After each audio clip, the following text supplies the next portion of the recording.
اللہ کا نام لے کر جو بڑا مہربان نہایت رحم والا ہے۔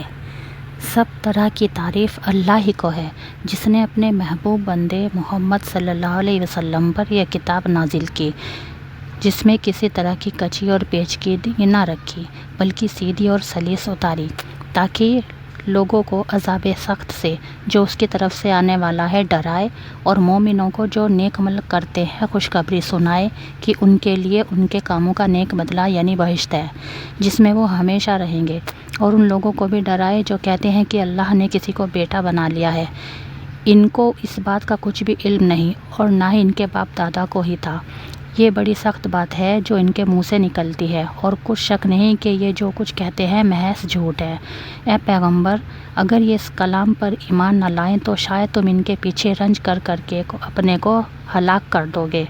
جو چیز زمین پر ہے ہم نے اس کو زمین کے لیے زینت بنایا ہے تاکہ لوگوں کی آزمائش کرے کہ ان میں کون اچھے عمل کرنے والا ہے، اور جو چیزیں زمین پر ہیں ہم اس کو نابود کر کے بنجر میدان کر دیں گے۔ کیا تم خیال کرتے ہو کہ غار اور لوح والے ہماری نشانیوں میں سے عجیب تھے؟ جب وہ نوجوان غار میں جا رہے تو کہنے لگے کہ اے ہمارے پروردگار، ہم پر اپنے یہاں سے رحمت نازل فرما اور ہمارے کام میں درستی کے سامان مہیا کر۔ تو ہم نے غار میں کئی سال تک ان کو نیند کا پردہ ڈالے رکھا، یعنی ان کو سلائے رکھا، پھر ان کو جگہ اٹھایا تاکہ معلوم کرے کہ وہ کتنی مدت غار میں رہے۔ دونوں جماعتوں میں سے اس کی مقدار کس کو خوب یاد ہے؟ ہم ان کے حالات تم سے صحیح صحیح بیان کرتے ہیں۔ وہ کئی نوجوان تھے جو اپنے پروردگار پر ایمان لائے تھے، اور ہم نے ان کو اور زیادہ ہدایت دی تھی اور ان کے دلوں کو مربوط یعنی مضبوط کر دیا۔ جب وہ اٹھ کھڑے ہوئے تو کہنے لگے کہ ہمارا پروردگار آسمان اور زمین کا مالک ہے، ہم اس کے سوا کسی اور کو معبود سمجھ کر نہ پکاریں گے۔ اگر ایسا کیا تو اس وقت ہم نے بے عقلی کی بات کی۔ ہماری قوم کے لوگوں نے اس کے سوا معبود بنا رکھے ہیں، بھلا یہ ان معبود ہونے کی کوئی کھلی دلیل کیوں نہیں لاتے؟ تو اس سے زیادہ کون ظالم ہے جو اللہ پر جھوٹ باندھے؟ اور جب تم نے ان مشرکوں سے اور جن کی اللہ کے سوا عبادت کرتے ہیں ان سے کنارہ کر لیا ہے تو غار میں چلو، تمہارا پروردگار تمہارے لیے رحمت وسیع کر دے گا اور تمہارے کاموں میں آسانی کے سامان مہیا کرے گا۔ جب سورج نکلے تو تم دیکھو کہ دھوپ ان کے غار سے داہنی طرف سمیٹ جائے، اور جب غروب ہو تو ان سے بائیں طرف کترا جائے، اور وہ اس غار کے کشادہ حصے میں تھے۔ یہ اللہ کی نشانیوں میں سے ہے۔ جس کو اللہ ہدایت دے وہ ہدایت یاب ہے، اور جس کو گمراہ کرے رہنے دے اس کے لیے کوئی دوست راہ بتانے والا نہ پاؤ گے۔ اور تم ان کے متعلق خیال کرو کہ وہ جاگ رہے ہیں حالانکہ وہ سوتے ہیں، اور ہم ان کو دائیں اور بائیں کروٹ بدلاتے تھے، اور ان کا کتا چوکھٹ پر دونوں ہاتھ پھیلائے ہوئے تھا۔ اگر تم ان کو جھانک کر دیکھتے تو پیٹ پھیر کر بھاگ جاتے اور ان سے دہشت میں آ جاتے، اور اسی طرح ہم نے ان کو اٹھا جگایا تاکہ آپس میں ایک دوسرے سے دریافت کریں۔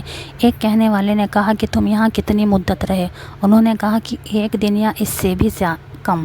انہوں نے کہا کہ جتنی مدت تم رہے ہو تمہارا پروردگار ہی خوب جانتا ہے۔ تو تم اپنے میں سے کسی کو یہ روپیہ دے کر شہر بھیجو، وہ دیکھے کہ نفیس کھانا کون سا ہے تو اس میں سے کھانا لے آئے، اور احتیاط سے آئے جائے اور تمہارا حال کسی کو نہ بتائیں۔ اگر وہ تم پر درست پا لیں گے تو تمہیں سنسار کر دیں گے یا پھر اپنے مذہب میں داخل کر لیں گے، اور اس وقت تم کبھی فلاح نہیں پاؤ گے۔ اور اسی طرح ہم نے لوگوں کو ان کے حال سے خبردار کر دیا تاکہ وہ جانیں کہ اللہ کا وعدہ سچا ہے، اور یہ کہ قیامت جس کا وعدہ کیا جاتا ہے اس میں کچھ شک نہیں۔ اس وقت لوگوں نے ان کے بارے میں باہم جھگڑنے لگے اور کہنے لگے کہ ان کے غار پر عمارت بنا دو، ان کا پروردگار ان کے حال سے خوب واقف ہے۔ جو لوگ ان کے معاملے میں غلبہ رکھتے تھے وہ کہنے لگے کہ ہم ان کے غار پر مسجد بنائیں گے۔ بعض لوگ اٹکل پچو کہیں گے کہ وہ 3 تھے اور چوتھا ان کا کتا تھا، اور بعض کہیں گے کہ وہ 5 تھے اور چھٹا ان کا کتا تھا، اور بعض کہیں گے کہ وہ 7 تھے اور 8واں ان کا کتا تھا۔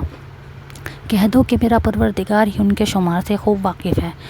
ان کو جانتے بھی ہیں تو تھوڑے ہی لوگ جانتے ہیں، تو تم ان کے معاملے میں بحث نہ کرنا، مگر سرسری سی بحث، اور نہ ہی ان کے بارے میں ان میں سے کسی سے کچھ دریافت کرنا، اور کسی کام کی نسبت نہ کہنا کہ میں اسے کل کروں گا، مگر انشاءاللہ کہہ کر، یعنی اگر اللہ چاہے تو کر دوں گا، اور جب اللہ کا نام لینا بھول جاؤ تو یاد آنے پر لے لو، اور کہہ دو کہ امید ہے کہ میرا پروردگار مجھے اس سے بھی زیادہ ہدایت کی باتیں بتائے۔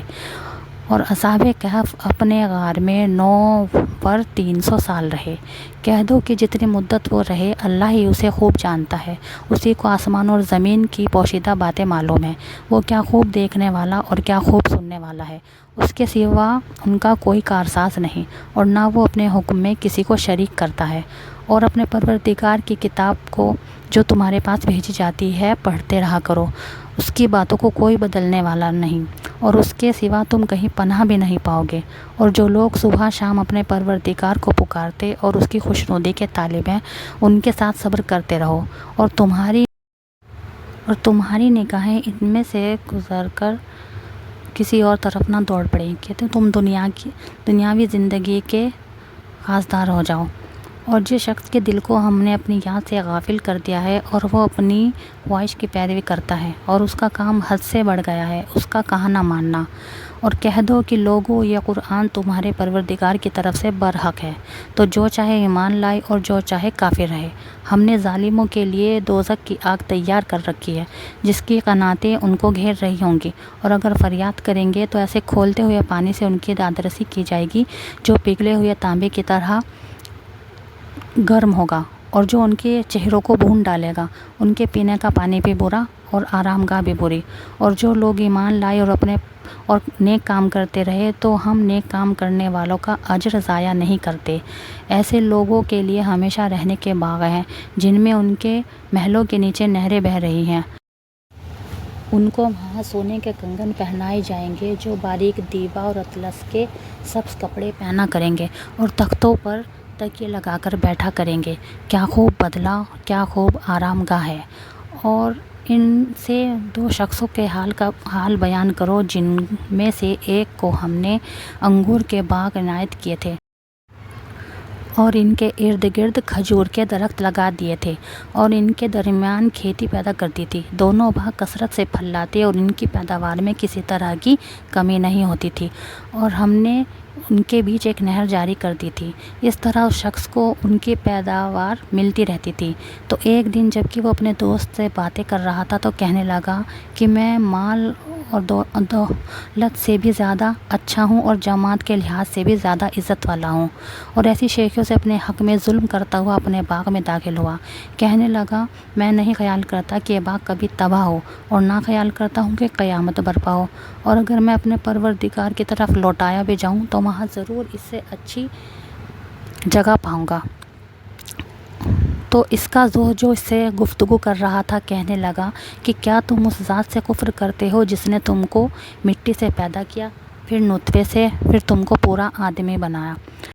میں تو یہ کہتا ہوں کہ اللہ ہی میرا پروردگار ہے، میں اپنے پروردگار کے ساتھ کسی کو شریک نہیں کرتا۔ اور جب تم اپنے باغ میں داخل ہوئے تو تم نے ماشاء اللہ لا قوت الا باللہ کیوں نہ کہا؟ اگر تم مجھے مال اور اولاد میں اپنے سے کمتر دیکھتے ہو تو عجب نہیں کہ میرا پروردگار مجھے تمہارے باغ سے بہتر عطا فرمائے اور تمہارے اس باغ پر آسمان سے آفت بھیج دے تو وہ صاف میدان ہو جائے، یا اس باغ کی نہر کا پانی گہرائی میں اتر جائے تو پھر تم اسے تلاش نہ کر سکو، اور اس کے میووں کو عذاب نے آ گھیرا اور وہ اپنی چھتریوں پر گر کر رہ گیا، تو جو مال اس نے ان پر خرچ کیا تھا اس پر حسرت سے ہاتھ ملنے لگا اور کہنے لگا کہ کاش میں اپنے پروردگار کے ساتھ کسی کو شریک نہ بناتا۔ اس وقت اللہ کے سوا کوئی جماعت اس کی مددگار نہ ہوئی اور نہ وہ بدلہ لے سکا۔ یہاں سے ثابت ہوا کہ حکومت سب اللہ کی ہے جو معبود برحق ہے، وہی بہترین ثواب عطا کرنے والا اور بہترین انجام لانے والا ہے۔ اور ان سے دنیا کی زندگی کی مثال بھی بیان کر دو کہ وہ ایسی ہے جیسے پانی جسے ہم نے آسمان سے برسایا تو اس کے ساتھ زمین کی پیداوار مل کر نکلی، پھر وہ چورا چورا ہو گئی کہ ہوائیں اسے اڑاتی پھرتی ہیں، اور اللہ تو ہر چیز پر قدرت رکھتا ہے۔ مال اور بیٹے تو دنیا کی زندگی کی رونق اور زینت ہے، اور نیکیاں جو باقی رہنے والی ہیں وہ ثواب کے لحاظ سے تمہارے لیے بہت بہتر اور امید کے لحاظ